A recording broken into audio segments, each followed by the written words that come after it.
In today's Leeds news, Leeds charged by FA again.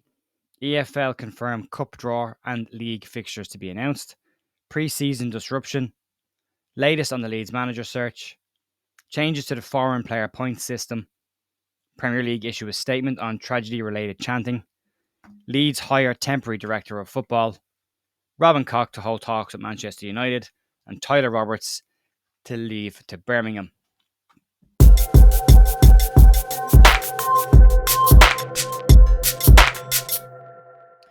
Morning, folks. Jer here on Thursday, the 15th of June with your Leeds news. There's loads. There's tons of stuff. Some directly related to Leeds, some not directly related, but news that will have knock-on impact either this season or early next season. I'm still classifying this as a Premier League club until the fixtures come out next week. We'll start off with this and we'll get into about the FA. And for the second time in as many weeks, Leeds have been charged by the FA for improper conduct of their supporters. This time around, it's claimed that Leeds failed to ensure that spectators conducted themselves in an orderly fashion, and the charge relates to the game against Brighton and Hove Albion in and around the 20th minute of the game. What it says about this is that words, behaviour that is improper, offensive or abusive, indecent or insulting with reference to sexual orientation were used. Leeds have until Wednesday the 21st of June to respond. I don't get why this stuff is still going on in the stands. There's kids there as well. I can't get my head around it. Anyway, moving on. EFL have confirmed the draw for the Carabao Cup, and it will have interest of Leeds because due to the way the Premier League season finished and the tables and the cups and all, Leeds will be in the first round of the EFL Cup. What they're saying is that the draw will take place on Thursday, the 22nd of June at 2:30, which is next Thursday. And the fixtures for the championship season will also be released on Thursday morning at 9 a.m. as well, if you want to get your hands on them next Thursday. Moving on, preseason disruption, and Leeds have confirmed when the players will return to preseason, and the date that's been set is the 1st of July.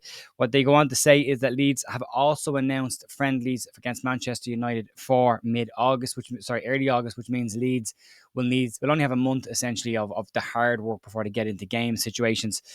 And this will leave Leeds in a strange situation. Leeds are expected to be without several of their international players due to internationals taking place over the summer, and again the underage players as well. The Under-21 European Championships is taking place, and Leeds have Chris Somerville, Charlie Creswell, Ilan Meslier, Wilfred Gnonto, Chris Klassen and Leo Hjelde involved in that. Some of those players may not be at the club by that stage, but they will all be given an extended break, so we'll come back to Leeds a week or two later than the rest. Also, we're pointing out that Max Fober, Rasmus Christensen, Liam Cooper, Rodrigo and Dan James are also on international duty around the back end of the break as well, and may, not guaranteed, may come back a little bit later as well. The final for the Under-21s championship is on July 8th, which is a week after Leeds are back for pre-season. So depending how all the teams do, you want them to be successful because you want the players to experience that. But depending on that, it'll depend on when Leeds get cracking pre-season. But the bulk will be back on the 1st of July, the non-international players. So that's going to be a tricky one to organise. A lot of championship clubs won't be in that situation with a lot of internationals. We still have quite a few, so it'll be interesting. Let's move on. Let's talk about the manager search. And according to Tim Thornton at Sky Sports, he has said that Leeds have had what he calls initial conversations with candidates. Zoom calls were mentioned as the medium for this. Thornton also goes on to say that Leeds will now look to do constructive interviews next week on the back of these conversations, and this has always been Leeds' plan. Talk to them all initially first, send them out, and then have the formal interviews next week. Leeds are expected to announce a new manager shortly after those interviews take place, and Brendan Rodgers has all been but ruled out, according to Tim Thornton, as he looks like he may be heading back to Celtic. But in the lack of an announcement, you just never know, really. Thornton also went on to say that Corberan, Scott Parker and Farker are all still being names that are linked with the Leeds job as well. And he mentioned director of football, but we'll get to that in a second.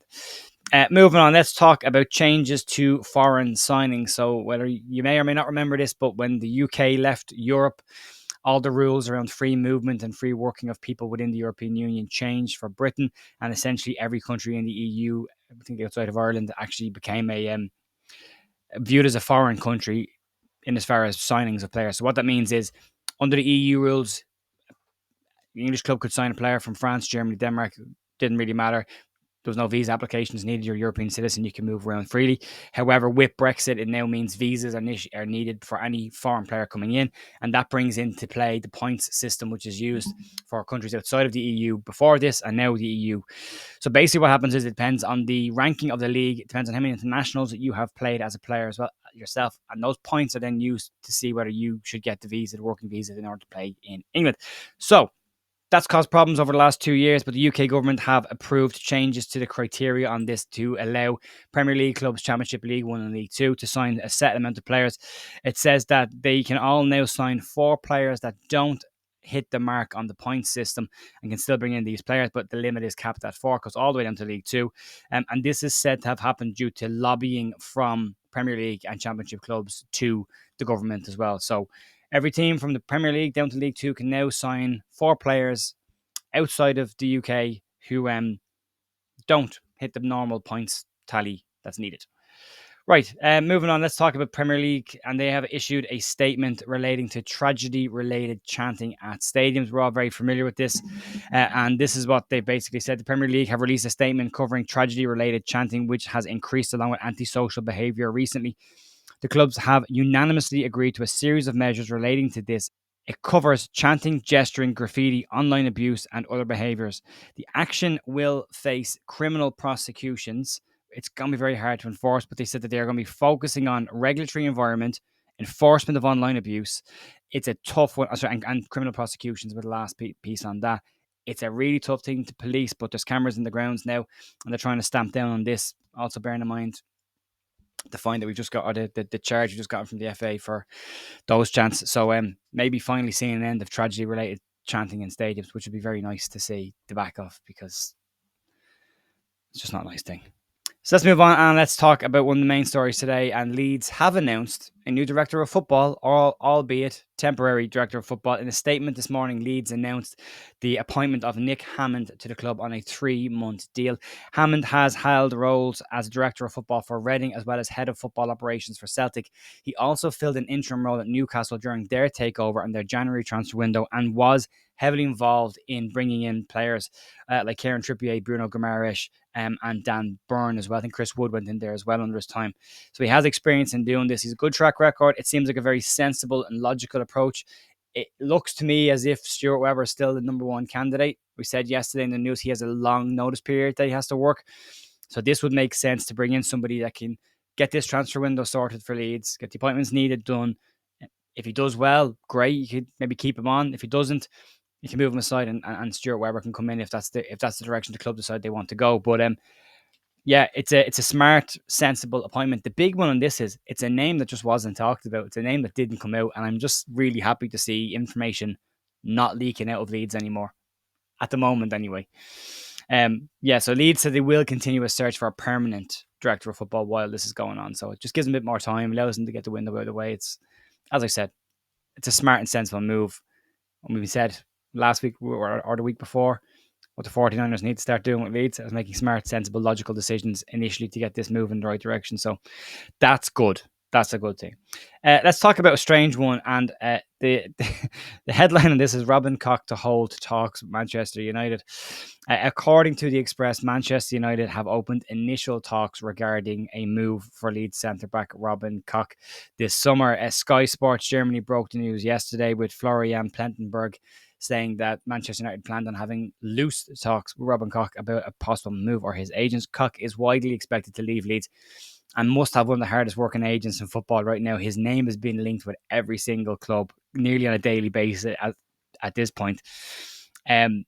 It does say that kind of talks are loose at this moment, and that Manchester United do have a list of centre-backs they're looking at, and this is not necessarily the only one they're going to move for. Tough competition there as well to get in ahead of Lazaro Martinez as well as Varane. So best of luck to him. Moving to Manchester United. Anyway, let's finish off today with some I suppose inevitable news in one sense, but another one of the promotion teams starting to head off, and it looks like Tyler Roberts' time at Leeds is finally come to an end. And according to The Athletic this morning, Leeds striker Tyler Roberts is expected to complete a move to Birmingham City in the imminent future. They claim that Leeds will receive a fee as well as add-ons in the deal as well. Leeds paid an initial $2.5 million for Roberts 2018, I think it was, when they signed him. What kind of fee Leeds are getting back considering his injury history?